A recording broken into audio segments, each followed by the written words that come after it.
आपने कभी सुना है कि हनुमान चालीसा का जो मंत्र है वो आपका जान बचा लिया एक ऐसे समय में जब आप अलग प्रेत आत्माओं से मिल रहे हो। जी हाँ, ये एक स्टोरी है एक रीनू नाम की लड़की की और एक मयंक नाम के लड़के की। कि मयंक नाम का लड़का वो हनुमान जी का ना बहुत बड़ा भक्त था, ठीक है। वो बच्चे से ही हनुमान जी को बहुत ज़्यादा पूजता था, मानता था और उनकी पूजा करता था। और जो हनुमान चालीसा का जो मंत्र था वो उस मंत्र को रटा हुआ था, बहुत अच्छे से याद किया हुआ था।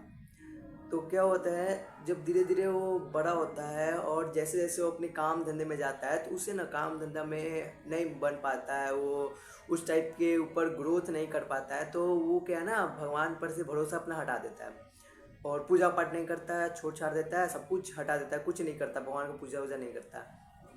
और उसे जो रीनू नाम की लड़की थी उससे ना उसको प्यार हो गया होता है। तो वो उससे वो भाग करके शादी करना चाहता था। तो क्या हुआ कि उससे वो भाग करके शादी करने के लिए वहाँ से उन दोनों करके, क्योंकि उन दोनों के जो माता पिता थे वो इन दोनों की शादी के लिए मान नहीं रहे थे, राजी नहीं हो रहे थे। तो रीनू और मयंक ने क्या सोचा कि हम दोनों ना यहाँ से भाग जाएंगे। तो वो दोनों एक रात यहाँ से भागने की तैयारी कर रहे थे। वो दोनों वहाँ से भाग भी गए थे, पर आधे रास्ते में मयंक के पिता और चाचा ये सब ने मिलके उन्हें पकड़ लिया और मयंक को हटा दिया और लड़की को जलाने की कोशिश की, उसे जिंदा जलाने की कोशिश की। पर मयंक फिर भी उसे बचा लिया और यहाँ से भाग गया वो दोनों। यहाँ से भाग गया वो दोनों और वो दोनों यहाँ से भाग करके एक अलग कंट्री में चला गया, इंडिया को छोड़ दिया और एक अलग कंट्री में वो चला गया, ठीक है। वहाँ के एक कंट्री में गया तो वहाँ पे वो इंजीनियरिंग का काम करने लगा, इंजीनियर बन गया और वहाँ के काम करने लगा। उसे बहुत सारे मैगजीन बनाने पड़ते थे और बहुत सारे वो मतलब जो प्रोजेक्ट होता था उसे पूरा करता था, उसे बनाता था। तो वहाँ के एक क्या हुआ कि जो मैनेजर था उसने इसे एक ऐसा काम दिया जो आज तक किसी ने भी नहीं किया था। क्योंकि ऐसा कहा जाता था कि एक बहुत बड़ा हवेली था, उसे तोड़ करके एक होटल का रूप देना था। क्योंकि जो हवेली था ना वो बहुत बड़ा, वो बहुत पुराना हवेली था। एक समय में वहाँ किसी राजा, कोई राजा रहा करते थे जो राज करते थे उस जगह पे। बट अब क्या था कि उस हवेली को तोड़ करके और वहाँ पे एक होटल बनाने का काम करना था। तो जो मैनेजर था वो मयंक से पहले दो को भेजा था, पर उस वो दोनों नाकाम रहे और मारे गए वहाँ पे। मतलब ऐसा कहा जाता था कि उस हवेली को तोड़ने, अगर नुकसान तोड़ा या नुकसान पहुँचाया गया तो उस हवेली के अंदर कोई आत्मा या फिर कोई प्रेत रहता है जो इस जो उसे नुकसान पहुंचाना चाहता है हवेली को, उसे वो मार डालती है या फिर कुछ कर देती है, ऐसा कहा जाता था। बट मयंक को ऐसा अपॉर्चुनिटी चाहिए था कि वो बड़े बड़े प्रोजेक्ट पे काम करे। तो उसके बॉस ने इसी बात का फ़ायदा उठाया और मयंक को उस काम को करने की इजाज़त दी। और मयंक फिर घर आया और अपनी वाइफ को बताया, रीनू को। रीनू भी बहुत खुश हो गई और वो दोनों उसी रात निकलने का फैसला किए उस जगह के लिए, ठीक है। उस जगह के लिए वो दोनों इसी रात निकलने का फैसला किए। और वो दोनों क्या हुआ कि जब निकल रहे थे तो उस समय में ना, ये कहानी बहुत पुरानी है, तो उस समय में गाड़ी नहीं हुआ करती थी। उस समय में टमटम टाइप का हुआ करता था जिसमें नहीं आगे में घोड़ा होता है और पीछे आदमी बैठते हैं, ठीक। तो ऐसा तो कुछ था, तो उसमें वो दोनों बैठ के और चलना शुरू किए। उन लोगों को टोटल 2 दिन लगे उस हवेली के आस पास आने में। वो दोनों जब वहाँ पहुँचे तो रीनू जैसे ही वहाँ से उस टमटम से उतरी और उस हवेली की तरफ देखी तो रीनू को एक कुछ कनेक्शन सा लगा उस हवेली से, जैसे उसका कोई पुराना संबंध हो या फिर कुछ हो जो उस हवेली को उससे जोड़ रहा हो, उसके उसके तरफ कनेक्ट करने, अट्रैक्ट कर रहा हो। रीनू वहाँ पे जाती, उसका मूड पूरा स्विंग हो गया, चेंज हो गया, उदास टाइप की हो गई। मयंक ने उससे पूछा भी पर रीनू को कुछ समझ नहीं आ रहा था कि वो आखिर मयंक को जवाब क्या दे, क्योंकि रीनू को खुद समझ नहीं आ रहा था उसके साथ हो क्या रहा है। वहाँ पे एक काम करने वाला रहता था, हाउस क्या नहीं होता, हाउस टेकर, जो घर का ध्यान वाला रखता है। तो मयंक के साथ वही रहता था। तो क्या हुआ कि मयंक को उसने कमरा उमरा दिखा दिया, उसने सारे कमरे दिखाए और उसने कहा कि आप इसी कमरे पे काम कीजिए और इधर रहिए। और उसने मयंक को सब बातें बताई, मतलब पूरी बातें खोल करके नहीं बताई, क्योंकि वहाँ का जो हाउस टेकर था उसे पता था कि यहाँ में भूत रहते हैं, ठीक है। उसे इस बात का पूरे अच्छे से पता था। बट उसने मयंक को ऐसा कुछ भी नहीं बताया, नहीं रेनू को। और रेनू और मयंक एक साथ गए और रेनू को ना उस घर में जाते ही एक मतलब कहा ना अलग सा डर लगने लगा, भय बैठ गया, कुछ अलग सा हो गया था रेनू के साथ। क्योंकि रेनू से पहले, क्योंकि रेनू का ये दूसरा जन्म था और दूसरा जन्म ले करके रेनू उस घर में गई हुई थी। इससे पहले रेनू रिंकी थी, जो कि उस घर में उस हवेली की मालकिन थी, मालकिन नहीं राजकुमारी थी, मतलब मालकिन ही थी, जो कि उसके साथ बहुत बड़ा घटना घटा हुआ था। वो मैं आपको आगे एक्सप्लेन करूँगा अभी जो मैं बता रहा हूँ। तो क्या हुआ कि वो दोनों गए अंदर और रेनू अपने कमरे में चली गई। वहाँ का जो हाउस टेकर था उसने रेनू को उसका रूम दिखा दिया और मयंक को भी। तो मयंक, वहाँ पे ना लाइट नहीं थी, उस समय में लाइट थी बट वहाँ पे उस हवेली में भी लाइट नहीं थी। तो रेनू अपने रूम में मोमबत्ती वगैरह जलाई और चली गई। और मयंक क्या हुआ कि उसे मतलब बहुत ज़्यादा जिज्ञासा हो रहा था, क्लैरिटी होती कि नहीं मुझे तो काम करना है, मुझे तो काम करना है। तो क्या हुआ कि उस रात से ही वो काम को अपना स्टार्ट कर दिया। और जो हाउस टेकर था उसने पूछा कि सर जी आप काम कब से करोगे?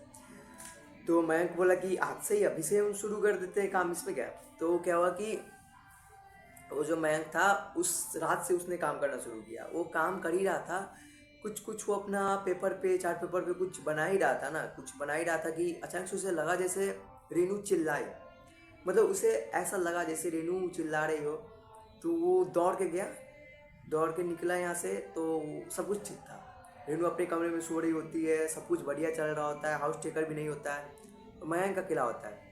फिर मयंक अपना काम कर, फिर मयंक को लगता है जैसे उसका कोई भ्रम होगा इतने बड़े घर में। तो क्या हुआ कि मयंक फिर से अपना काम करने लगता है।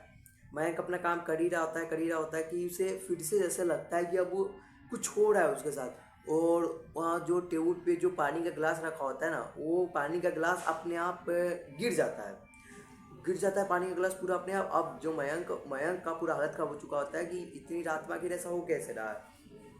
उसके बाद मयंक को ना बहुत ज़्यादा पसीना आने लगता है, पसीना जब वो, बल्कि वो सर्दी का दिन होता है बट मयंक को ना बहुत ज़्यादा पसीना आने लगता है। तो वो अपना ना ऐसे ऐसे ऐसे ऐसे कर करके पसीना को टपक टपक नीचे फेंक रहा होता है। वो ऐसे फेंक फेंक रहा होता है, ऐसे ऐसे कर करके, ऐसे कर करके फेंक रहा होता है। तो एक बूंद ना उसके जो प्रोजेक्ट बना रहा होता है उस प्रोजेक्ट पे गिर जाता है। जैसे वो नीचे देखता है तो जैसे वो नीचे दिखता है तो वो पसीना नहीं, वो खून का बूंद होता है। मतलब जो ऐसे ऐसे करके मयंक गिरा रहा था वो पसीना नहीं था, वो एक खून का बूंद था। और जैसे ही मयंक ऐसे पीछे मुड़ कर देखता है जिधर वो गिरा रहा होता है, वो सब वो खून के बूंद होते हैं, ठीक है। वो सब ना खून के बूंद होते हैं जो मयंक अपना गिरा रहा होता है। अब मयंक को पूरा डर लग गया था और वो जोर से हाउस टेकर को चिल्ला के बुलाता है, हाउस केयर को जोर से चिल्ला के बुलाता है। जैसे ही वो हाउस केयर आता है, वहाँ पे हाउस टेकर जैसे ही आता है वो बोलता है मयंक जी देखो देखो यहाँ पे खून है, खून। बट जब वो देखता है तो वहाँ पे पसीना ही रहता है, वो पानी ही रहता है।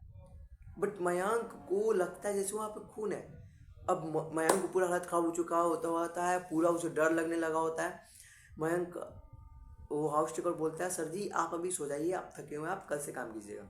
मयंक को भी लगता है कि हाँ मैं थका हुआ, इसलिए मैं इमेजिन कर रहा हूँ इमेजों को, क्योंकि लाइट भी नहीं थी तो हमारे बेड ना अंधेरा में जो भी चीज़ हमें दिख भी नहीं रही होती है ना उसे वो इमेजिन करने लगता है हमारा ब्रेन। तो मयंक को लगा कि हाँ ऐसा ही कुछ है जो मुझे दिख रहा है। तो मयंक ने भी सोचा कि चलो ठीक है हम अभी आराम कर लेते हैं, कल हम लोग काम करेंगे।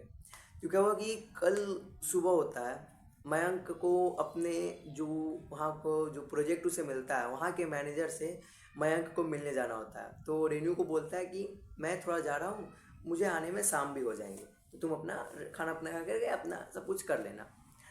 तो हाउस टेकर को भी समझा देता है कि मैडम का ध्यान रखने के लिए। हाउस टेकर बोलता है जी साहब जी। मयंक वहाँ से चला जाता है।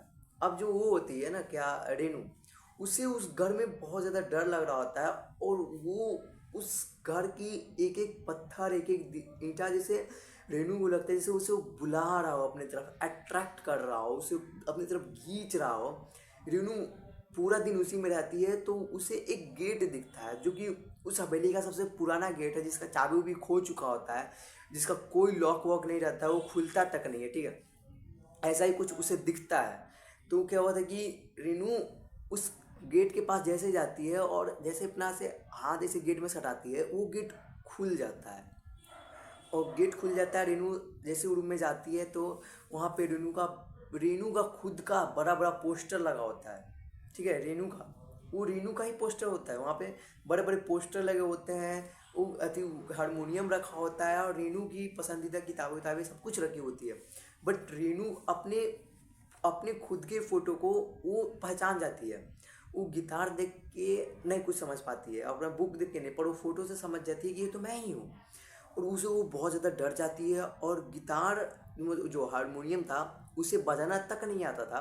बट जैसे ही वो हारमोनियम के पास बैठी और अपने फिंगर को लिए, हारमोनियम प्ले होने लगता है, हारमोनियम प्ले होने लगता है और अलग टाइप का उससे साउंड होने लगता है, वो अलग टाइप में बजने लगता है। और जैसे ही हारमोनियम बजने लगता है, दूर जंगल में, हवेली के बगल में एक जंगल होता है, वहाँ से एक एनर्जी, एक पॉजिटिव बोलो या फिर नेगेटिव बोलो, मेरे में भी नेगेटिव नेगेटिव एनर्जी खींचती हुई रेनू की तरफ आती है और विंडो से टकराती है और बहुत जोर से झटका सा आवाज़ आता है। रेनू हाई से इधर खिड़की की तरफ देखती है और उधर से आवाज़ आता है, अब बस, यानी कि अब बस करो। रेनू पूरी तरीके से डर जाती है और भागती है उस कमरे से बाहर। जैसे ही भागती है कि बस मयंक आ जाता है और मयंक को देख कर बहुत ज़्यादा डर जाती है और रोने लगती है और मयंक को हक कर लेती है और मयंक को सारी बातें बताती है, ठीक है, मयंक को सारी बातें